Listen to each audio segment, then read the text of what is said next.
रे साला हलकुआ, भाग जा अपनी खटारा बाइक को लेके, मेरी गाड़ी का इज्जत खराब मत कर रहे। मैं एक दिन लैम्बोर्गिनी से घूमूंगा रे। दिन में सपने मत देख रहे हल्कू, मुझे नहीं रहना तुम्हारी बहन के झोपड़े में। मुझे छोड़ के मत जा, मैं पैसे का इंतजाम करता हूँ रे। कमाया जैसे उसी शान से उड़ाया भी, फिर भी घर वाले ने मुझे घर से भगा दिया। घर बनाने के लिए पैसा चाहिए रे। ये क्या लिखा है? जो भी झंटू पहलवान से कुश्ती लड़ेगा और उसको हरा देगा, वो जीतेगा 20 लाख। है किसी के गोटे में दम जो इस झंटू पहलवान को हरा सके? मेरे गोटे में दम है और मैं इस झांटू बलवान को हराऊंगा। दोस्तों, मुझे लाइक और सब्सक्राइब करो, तभी मुझे इस झंटू पहलवान को हराने के लिए शक्ति मिलेगी।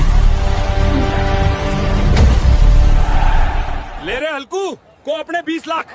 हल्कू, मुखिया जी तेरी बीबी को चुम्मा ले रहा है रे।